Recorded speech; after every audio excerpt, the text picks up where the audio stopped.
नमस्कार, मैं कौशलेंद्र प्रियदर्शी। आप देख रहे हैं इंडिया बोले। इंडिया बोले के खास कार्यक्रम पॉलिटिकल कथा में आपका स्वागत है। आज बात एक ऐसे मुख्यमंत्री की जिसे एक मंत्री ने अपने कमरे से धक्का देकर बाहर निकाल दिया था। जी हाँ, लेकिन मुख्यमंत्री उस समय मुख्यमंत्री नहीं थे, एक आम नागरिक थे। उस दौरान एक सर्किट हाउस में वे एक कमरे में ठहरे हुए थे। मंत्री जी पहुंच जाते हैं और उन्हें खरी खोटी सुनाते हैं और उन्हें तत्काल वहां से बाहर का रास्ता दिखा दिया जाता है। इस बात से अपमानित वह आदमी अपने दोस्त के पास पहुंचता है।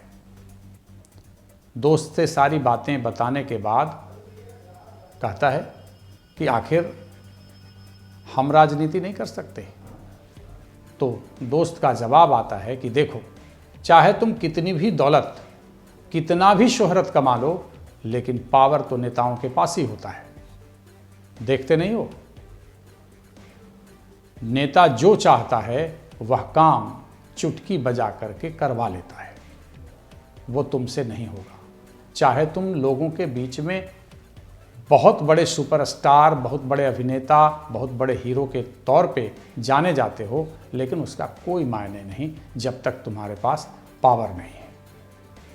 उसी के बाद से वह व्यक्ति, वह अभिनेता, वह हीरो इस ताक में लगा कि कब हम राजनीति में जोरदार दस्तक दें, और हुआ भी ऐसा ही। उस मौके की तलाश में बैठा वह अभिनेता जब राजनीति के क्षेत्र में दस्तक दिया तो हंगामा हो गया। अब भला मौका कब आया, इस कहानी को भी सुनिए, यह भी बड़ा दिलचस्प है। साल 1982, जगह आंध्र प्रदेश का बेगमपेट हवाई अड्डा। उस समय कांग्रेस के महासचिव हुआ करते थे राजीव गांधी। राजीव गांधी पार्टी के अंदरूनी कामों को देखने के लिए वहां पहुंचे। बेगमपेट हवाई अड्डे पर आंध्र प्रदेश के मुख्यमंत्री, बड़े कांग्रेसी नेता टी अंजैया भी उनके आगवानी के लिए मौजूद थे। राजीव गांधी का एरोप्लेन बेगमपेट हवाई अड्डे पर लैंड करता है। टी अंजैया वहां मौजूद होते हैं, स्वागत करते हैं, लेकिन एक बड़ी भीड़ भी बेगमपेट हवाई अड्डे के अंदर दाखिल हो चुकी थी। इसे देखकर राजीव गांधी का गुस्सा 7वें आसमान पर चढ़ जाता है। बस फिर क्या था, लोगों के सामने ही टी अंजैया को जबरदस्त डांट पिलाई गई। राजीव गांधी ने खूब सुनाया। इस खबर को हाथों हाथ दिल्ली से लेकर के आंध्र प्रदेश तक के अखबारों ने लिया कि एक मुख्यमंत्री को राष्ट्रीय महासचिव ने किस तरीके से हवाई अड्डे पर बेइज्जत किया। मतलब टी अंजैया भी अपने अपमान को पचा नहीं पा रहे थे। अब फिर क्या था, इसी ताक में बैठे थे आंध्र प्रदेश के एक बड़े अभिनेता, बड़े हीरो नंदमुरी तारक रामाराव। जी हाँ, जिन्हें हम एनटी रामाराव भी कहते हैं।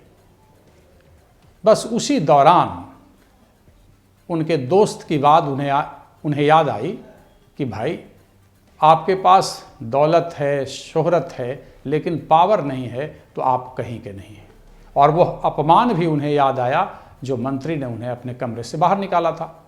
फिर क्या था, उन्होंने एक पार्टी बनाने का निर्णय ले लिया। उसका नाम रखा तेलुगु देशम पार्टी। और टी अंजैया के अपमान को उन्होंने ऐसा प्रचारित किया कि यह आंध्र प्रदेश का अपमान है।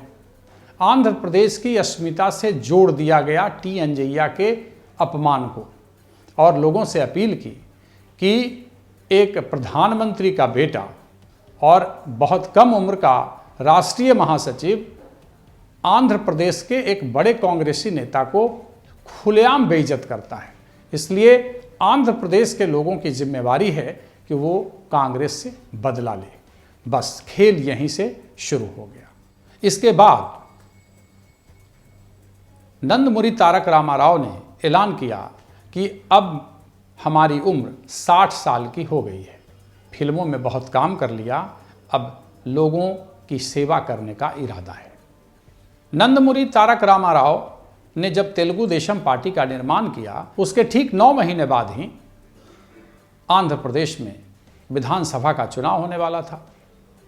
टी अंजैया के अपमान को आंध्र प्रदेश का अपमान बताकर नंदमुरी तारक रामाराव पहले से ही लोगों को कांग्रेस को सबक सिखाने की बात कह गए थे। इसको बहुत ढंग से प्रचारित भी किया गया।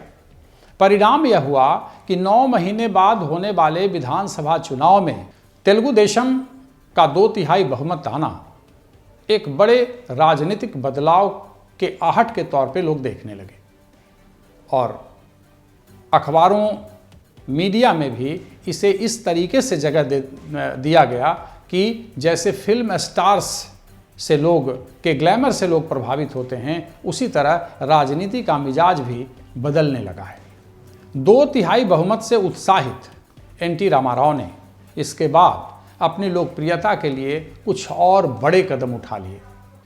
गरीबों को 2 रुपये किलो चावल, छात्रावासों में नाम मात्र की फीस पर कमरा, सरकारी बसों में स्टूडेंट्स के लिए विशेष पास जैसे कदम उठाकर उन्होंने अपने लोकप्रियता को और चरम पर पहुंचा दिया। आखिर एनटीआर में था क्या जिनकी लोकप्रियता के सामने फिल्मी दुनिया से लेकर राजनीतिक दुनिया में कोई टिकता ही नहीं था? हम बताते हैं एनटीआर के बारे में, जरा गौर से सुनिएगा। एनटीआर नंदमुरी तारक रामाराव का जन्म 28 मई 1923 को कृष्णा जिले के निम्माकुरु गांव में हुआ था। गांव में पढ़ाई की अच्छी व्यवस्था नहीं थी, परिवार की आर्थिक स्थिति भी ठीक नहीं थी। वे पढ़ने के लिए अपने मामा के यहाँ चले गए, वहाँ से ग्रेजुएशन किए, फिर मद्रास सिविल सेवा की परीक्षा दी, वे पास भी कर गए और सब रजिस्ट्रार की नौकरी भी मिल गई। बताया जाता है कि एनटीआर का मन नौकरी में नहीं लगता था, तो वे अपना रुख फिल्मों की तरफ कर लिए। फिल्मों में वे काम करने लगे। जल्द ही उन्हें नायक का काम मिल गया। 1949 में उनकी पहली फिल्म मना देशम रिलीज हुई। इस फिल्म में उन्होंने पुलिस इंस्पेक्टर की भूमिका निभाई थी। इसके कुछ दिनों बाद वह अंग्रेजी नाटक पिजारो पर आधारित एक फिल्म पल्ले तुरी पिल्ला में लीड एक्टर के तौर पर सामने आए। यह फिल्म तेलुगु भाषियों के बीच सुपरहिट साबित हुई। इसके बाद तेलुगु फिल्मों में एनटी रामाराव का सितारा चल निकला। उन्होंने तेलुगु भाषी लोगों के बीच उसी प्रकार की लोकप्रियता हासिल की जिस प्रकार की लोकप्रियता तमिल फिल्मों के माध्यम से एमजी रामचंद्रन ने हासिल की थी। अब बात करते हैं कि आखिर एनटी रामाराव की सरकार जो 2/3 बहुमत के साथ आंध्र प्रदेश की सत्ता में आई थी, उसे इंदिरा गांधी ने क्यों बर्खास्त कर दिया? राजनीति में जोरदार दस्तक देने वाले एनटी रामाराव और उनकी पार्टी तेलुगु देशम के साथ यह अन्याय कैसे हुआ और फिर आंध्र प्रदेश कैसे सुलग उठा? 14 अगस्त 1984 को व्हील चेयर पर बैठकर रामाराव अमेरिका से वापस हैदराबाद पहुंचते हैं। 15 अगस्त को स्वतंत्रता दिवस पर निभाई जाने वाली औपचारिकताएं निभाते हैं। लेकिन दूसरी तरफ राजभवन में उनकी सरकार के खिलाफ कोई दूसरा ही खेल चल रहा था, जो अमूमन कांग्रेसी सरकारों में उस दौरान होता था। राज्यपाल ठाकुर रामलाल राजभवन में तेलुगु देशम के बागी नेता एन भास्कर से मिलकर तेलुगु देशम और एनटी रामाराव के खिलाफ साजिश रच रहे थे। भास्कर राव राज्यपाल से मिलकर उन्हें समझा रहे थे कि उनके पास तेलुगु देशम के 99 विधायकों का समर्थन हासिल है। यदि उन्हें कांग्रेस के 57 विधायकों का समर्थन मिल जाता है तो 294 सदस्यों की विधानसभा में बहुमत का आंकड़ा यानी 148 का नंबर आसानी से पूरा हो जाएगा। राज्यपाल ने विश्वास कर लिया और बिना भास्कर राव के दावे की जांच परख किए उन्होंने एनटी रामाराव की सरकार को बर्खास्त कर दिया। यहाँ तक कि 2/3 बहुमत वाली सरकार को उन्होंने फ्लोर टेस्ट का भी मौका नहीं दिया। आनंद फानन में राज्यपाल महोदय ने भास्कर राव को मुख्यमंत्री की शपथ भी दिला दी। इतना ही नहीं, बहुमत सिद्ध करने के लिए 1 महीने का समय दिया गया। यह कांग्रेसी कार्यकाल था, सबको याद रखना हो। जनता पार्टी, लोकदल, भाजपा, कांग्रेस, वामपंथी दल सब के सब रामलाल और उसके पीछे खड़ी कांग्रेस के खिलाफ सड़क पर उतर गए। आनन फानन में एनटी रामाराव अपने विधायकों के साथ दिल्ली पहुंच गए। मकसद था राष्ट्रपति भवन में परेड करना। रामाराव के समर्थन में राष्ट्रपति भवन में परेड करने वाले विधायकों में आज के उपराष्ट्रपति और तब के भाजपा विधायक रहे एम वेंकैया नायडू भी शामिल थे। उस परेड में आंध्र प्रदेश के 161 विधायक शामिल हुए, जो बहुमत से 13 अधिक था। इंदिरा गांधी को भी यह इल्हाम नहीं था कि आंध्र प्रदेश में तेलुगु देशम की सरकार को बर्खास्त करना लोकतंत्र के लिए काला अध्याय तो साबित ही होगा, साथ ही यह दुनिया भर के मीडिया के लिए सुर्खियां बन जाएगा। हालांकि उस समय सैटेलाइट चैनलों का दौर नहीं था, लेकिन प्रिंट मीडिया ने अपनी भूमिका बखूबी निभाई। सरकार के खिलाफ यानी इंदिरा गांधी के खिलाफ जो लिखना था खूब लिख डाला, खूब संपादकीय लिखे गए। यहां तक कि बाहर के अखबारों ने यानी दुनिया भर की अखबारों ने इसे लोकतंत्र के लिए काला अध्याय मानते हुए अपने पन्नों पर खूब जगह दी। ब्रिटेन का अखबार इकोनॉमिक्स तो एक कदम और आगे निकल गया। उसने इंदिरा गांधी का एक कार्टून छाप दिया जिसमें इंदिरा गांधी को हिंदू देवी काली के रूप में दिखाया, लेकिन इंदिरा गांधी को एक हाथ में शस्त्र लेकिन दूसरे हाथ में मनी बैग लिए हुए दिखाया गया। उधर राष्ट्रपति भवन में परेड के बाद एक एक दिन इंदिरा गांधी पर भारी पड़ रहा था। सारे विपक्ष के नेता एकजुट हो गए थे, सब के सब दिल्ली में जमे थे। इसके बाद इंदिरा गांधी को अपना स्टेटमेंट देना पड़ा। इस मामले में केंद्र की कोई संलिप्तता नहीं है और सब निर्णय राज्यपाल के स्तर पर हुए हैं। अब बड़ा सवाल था कि इंदिरा गांधी का यह स्टेटमेंट आखिर किन परिस्थितियों में दिया गया, यह कितना सही है। सवाल तो यही था कि इंदिरा गांधी ने कहा कि राज्यपाल के स्तर से ये सारे निर्णय हुए हैं, लेकिन अंतिम मुहर किसने लगाई? केंद्र ने ही तो लगा दी। ऐसे में इंदिरा गांधी या केंद्र की सरकार खुद को अनभिज्ञ कैसे बता सकती है? उधर आंध्र प्रदेश की राजधानी हैदराबाद में लगातार प्रदर्शनों का दौर जारी था। विरोध लगातार किए जा रहे थे। इस घटना के ठीक एक पखवाड़े बाद राज्यपाल रामलाल को इस्तीफा देना पड़ा। आनन फानन में केंद्र सरकार ने डॉक्टर शंकर दयाल शर्मा को राज्यपाल बनाकर भेजा। मामला तब भी शांत नहीं हुआ, चूंकि जिस तरीके से एक चुनी हुई सरकार को केंद्र सरकार ने बर्खास्त किया था, अब बारी थी भास्कर राव की बलि लेने की। भास्कर राव को भी मुख्यमंत्री पद से इस्तीफा देना पड़ा, चूंकि राष्ट्रपति भवन में परेड के दौरान यह साबित हो चुका था कि 161 विधायक यहाँ मौजूद हैं, जो बहुमत से 13 अधिक थे। अब जरा एनटी रामाराव के लोकप्रियता का असर देखिए। ये सारी घटनाक्रम के बाद 1984 में ही इंदिरा गांधी की हत्या हो जाती है। सारे देश में सहानुभूति की लहर चलती है, लेकिन आंध्र प्रदेश इससे अछूता रहता है। अब बात मुख्यमंत्री एनटी रामाराव के साथ हुए धोखे की और उनकी शादी की भी। ये भी बड़ा मज़ेदार है। 70 साल की उम्र में एनटी रामाराव, जो दिल से अभिनेता और दिमाग से राजनेता हो चुके थे, उनका दिल 33 वर्ष की एक लेखिका पर आ गया। 33 वर्षीय उस तेलुगु लेखिका का नाम था लक्ष्मी शिव पार्वती। जी हाँ, एनटी रामाराव ने अंततः 70 साल की अवस्था में 33 साल की उस लेखिका से शादी का फैसला। एनटी रामाराव की पहली शादी 40 के दशक में उनके मामा की बेटी से हुई थी। पहली शादी से उनके 12 बच्चे थे, लेकिन 80 के दशक में उनकी पत्नी का देहांत हो गया था। और हम जो आपको घटना बता रहे हैं वो 1993 का है। रामाराव अंततः सारे लोगों के मना करने पर उन्होंने लक्ष्मी शिव पार्वती से शादी कर ही ली, कि उनका जुड़ाव पहली पत्नी के बेटे बेटियों से बना रहा। लेकिन परिवार में अब चलने लगी थी उनकी नई पत्नी लक्ष्मी शिव पार्वती की। 1994 में एक बार फिर से आंध्र प्रदेश में विधानसभा का चुनाव हुआ। तेलुगु देशम की पार्टी ने 216 सीटें जीत ली। कांग्रेस को सिर्फ 26 सीटें हाथ लगी। एक बार फिर से एनटी रामाराव वहां के मुख्यमंत्री हो गए। लेकिन दूसरे नंबर पर जो हैसियत रखते थे, यानी पूरे प्रदेश में दूसरे नंबर की जो राजनीतिक हैसियत और सरकार में जो हैसियत रखते थे, वे थे उनके दामाद।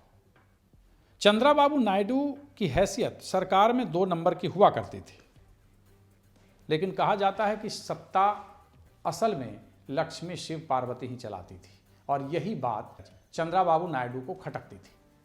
परिवार से लेकर सत्ता तक लक्ष्मी पार्वती की धमक को रामाराव का परिवार और उनकी पार्टी के अधिकांश विधायक सहन करने की स्थिति में नहीं थे।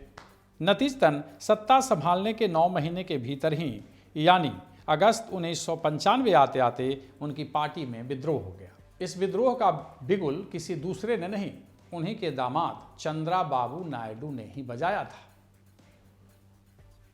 चंद्राबाबू नायडू के साथ उस समय 150 विधायक खड़े थे, चूंकि लक्ष्मी शिव पार्वती से सब पीड़ित थे। अब एनटी रामाराव के जो अन्य बेटे थे, चूंकि पहली पत्नी से उन्हें 12 बच्चे थे, तो अन्य बच्चों ने भी चंद्राबाबू नायडू का ही साथ दिया। स्थिति यह हुई कि तेलुगु देशम पार्टी 2 भागों में विभक्त हो गया। एक एनटी रामाराव गुट हो गया, एक चंद्राबाबू नायडू गुट हो गया। लेकिन अधिकांश विधायकों का समर्थन इनके साथ था। नायडू गुट के चंद्राबाबू नायडू अब आंध्र प्रदेश के नए मुख्यमंत्री हो गए।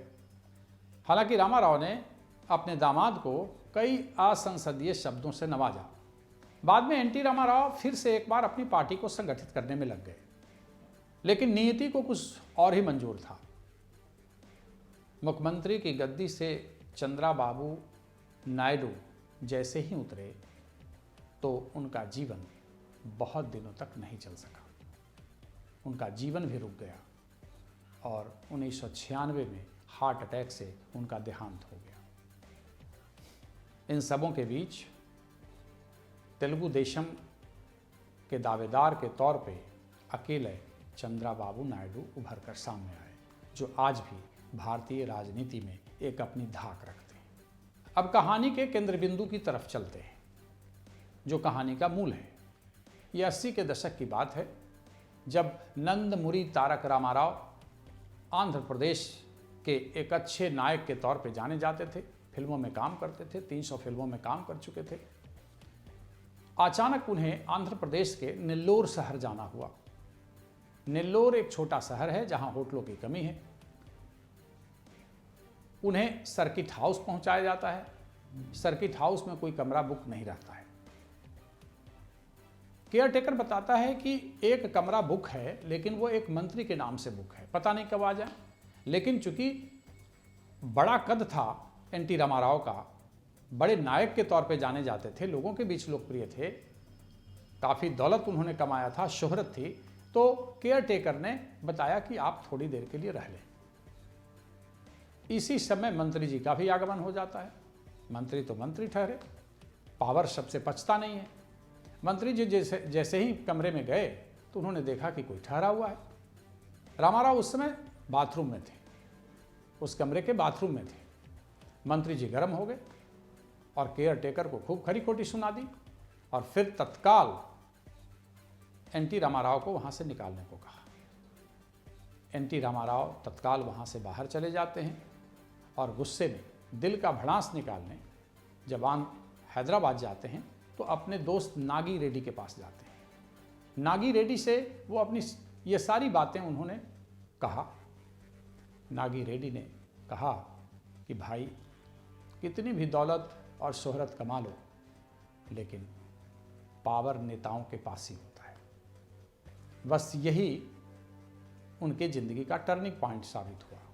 और फिर 1982 में वो मौका आ जाता है जब उन्हें तेलुगु देशम पार्टी बनाने का मौका मिलता है। राजीव गांधी टी अंजैया को, जो आंध्र प्रदेश के मुख्यमंत्री होते हैं, उन्हें खूब खरी खोटी सुनाते हैं और उसे एनटी रामाराव आंध्र प्रदेश की अस्मिता से जोड़ते हैं और फिर 9 महीने बाद वे आंध्र प्रदेश के मुख्यमंत्री होते हैं और सत्ता में भी आते हैं तो 2/3 बहुमत से। ये थी एक मुख्यमंत्री की कहानी जिसे मंत्री ने अपने कमरे से बाहर निकाल दिया था।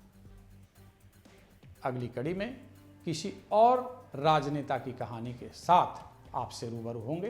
तब तक के लिए धन्यवाद।